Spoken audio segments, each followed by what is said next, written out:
Hey guys, hope you're all keeping well.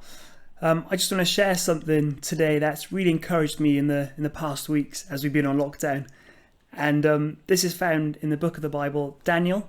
I'm going to look at specifically chapter 3 and focus on a king, King Nebuchadnezzar, and three guys called Shadrach, Meshach, and Abednego.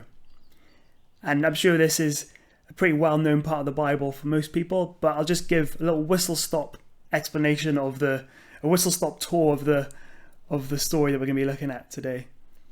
And to start, King Nebuchadnezzar built a statue. Well, not himself, but he ordered his soldiers to build a statue for him that was 90 feet tall and 9 feet wide. And at the sound of the trumpet, everyone must stop what they're doing, bow down and worship the statue, or idol even. And here's what we get: the three guys, Shadrach, Meshach, and Abednego.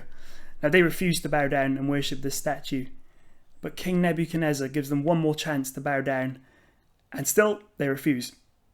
And King Nebuchadnezzar was so angry that he ordered the punishment to be thrown into the furnace, the blazing furnace, but he ordered for the furnace to be heated up 7 times hotter than normal. That must have been pretty hot. So he orders Shadrach, Meshach, and Abednego to be bound up and tied together to be thrown into the furnace. And the soldiers that did this, they died because of how hot the fire was. They couldn't deal with the heat.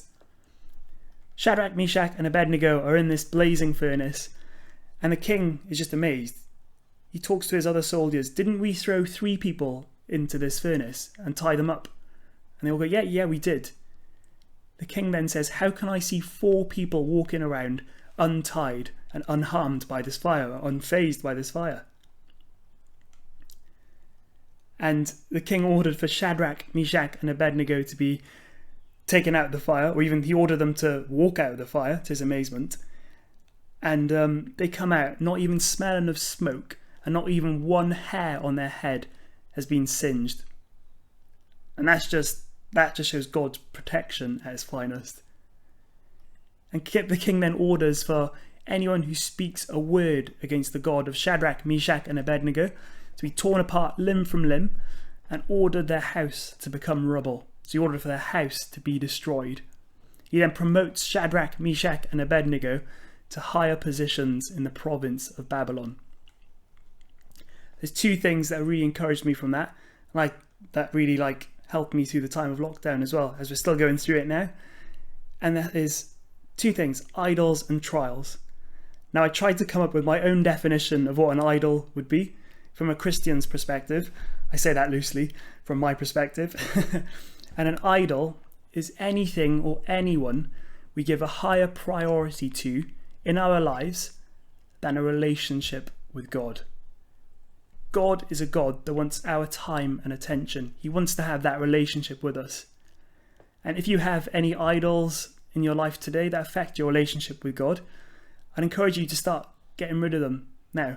One of my idols, I think it was last year, was going on my phone quite a lot, and I prioritised that rather than my relationship with God. Now, I'm not saying you need to throw your phone away if you're prioritising that more than your relationship with God. But what I am saying is spend time with God. Take that time to be with God and be in His presence, and He will help you get rid of these idols in your lives. God is a God that can deliver us out of trials, but He also chooses to deliver us in and through trials. We get this in the book of Job as a good example. Job was a man that was tested and went through trials. He had everything taken away from him, but because he was still faithful to God, he had everything repaid back to him after the time of his trial ended, twice the amount as he had before. And what amazes me is the faith of Shadrach, Meshach, and Abednego. After they're told they're going to be thrown into the furnace, this was their response to the king, even though they'd just been told that they're going to die, basically. They say, "O Nebuchadnezzar, we do not need to defend ourselves before you. If we are thrown into the blazing furnace, the God who we serve is able to rescue us, to save us. He will rescue us from your power. But even if He doesn't, we want to make it clear to you that we will never serve your gods or worship the idols you've put in place." They're following one of the 10 commandments here. Do not worship any other gods beside me. Do not make idols of any kind. That's found in Exodus chapter 20. And just one thought that I want to leave us all with today. That's the thought of confidence. Shadrach, Meshach, and Abednego had confidence that they could be saved as they go through their trial. Now, we go through trials in our lives today, particularly this big one with COVID. That has been a major trial in our lives today. But we can have confidence, no matter how hard it is, that God will deliver us through it, but he will also deliver us into it, through it, and out of it. And yes, it is hard. It is really hard as we go through trials. But just like Shadrach, Meshach, and Abednego, we need to have that confidence that God is beside us every step of the way. God is beside us as we go through trials. Even if we can't see him, he is always there watching over us.